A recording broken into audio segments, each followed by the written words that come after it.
thank you all.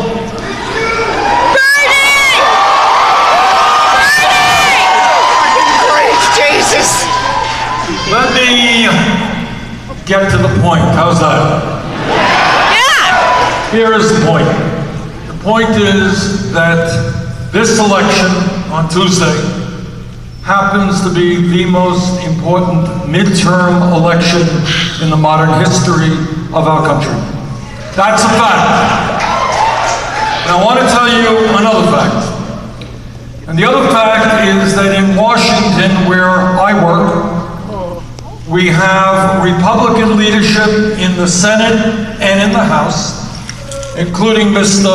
DeSantis, who work day and night in order to give huge tax breaks to billionaires, drive up the deficit, and then they come back and they say, oh my goodness, deficit is soaring.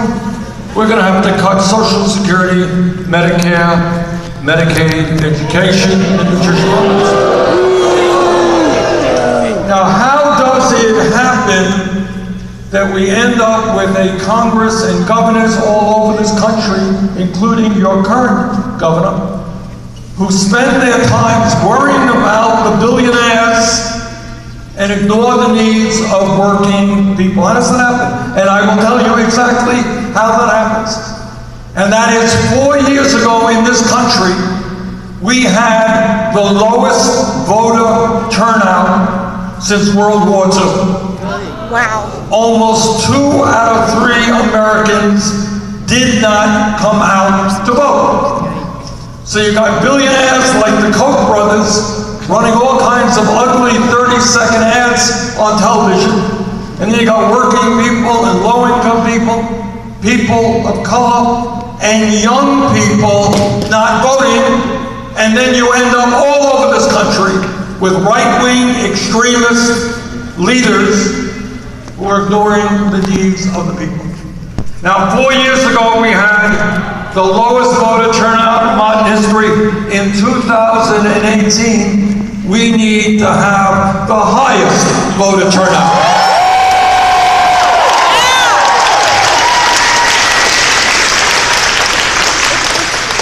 And let me tell you absolutely that if on election night on Tuesday, the guy on TV says voter turnout is really high in Florida, you could turn the TV set off because Andrew Gillum and Chris King will be your next governor and lieutenant governor.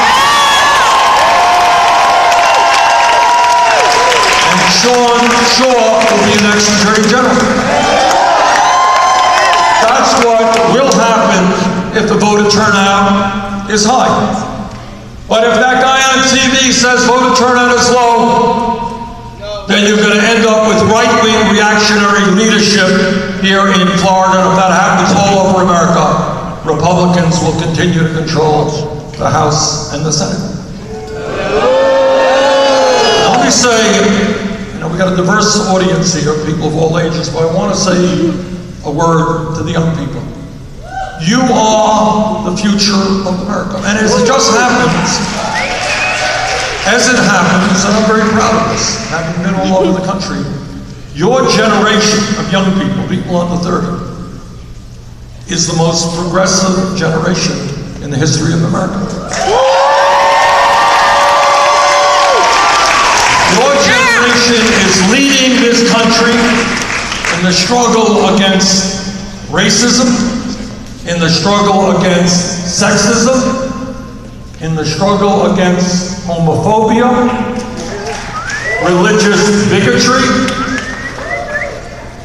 And your generation understands what Donald Trump does not, and that climate change is very real.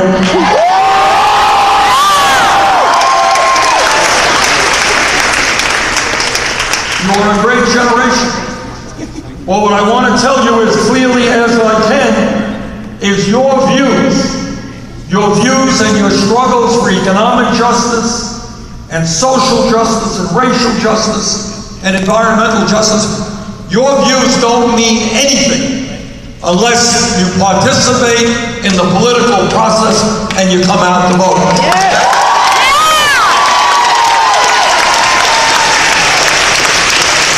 And I just heard, I want to be very frank with you. I just heard some numbers right backstage there. Somebody said there are like 2,900 eligible voters here from this university, 29 in this county. All of 81 of them have voted so far. That's pathetic.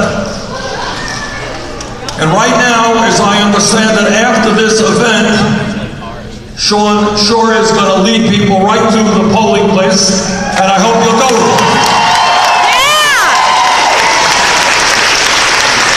Your generation is the generation that is going to be most impacted by the decisions made today. And it is absolutely imperative that you get into the mix and you make your voices heard. Think about it. Some of you may have seen a recent intergovernmental panel on climate change report. Some of you see that? You know what it said? It said that we have all of 12 years to reduce the amount of carbon being emitted into the atmosphere. And if we are not successful in transforming our energy system away from fossil fuel to energy efficiency and sustainable energy, if we are not successful, then the planet of your children and your grandchildren will be increasingly unhealthy and uninhabitable. If that person knows that, she's very upset about that. But you are going to have to live with the consequences. Something really weird just happened. As young people, is a generation which, if we don't turn it around, is going to have a lower standard of living than your parents. And we need to turn that around. Now let me tell you a little bit about Andrew Gillum.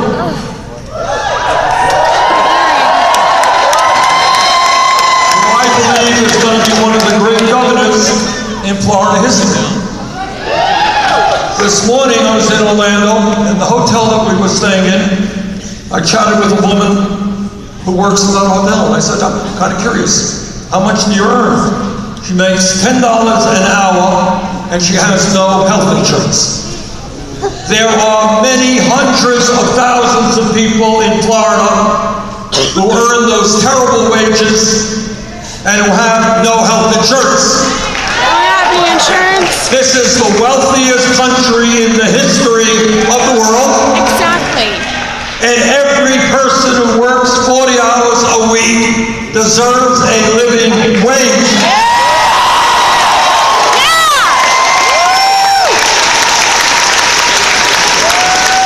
And that living wage is not $10 an hour. It's not your minimum wage of $8.25. That minimum wage is $15 an hour, which is Andrew's wage.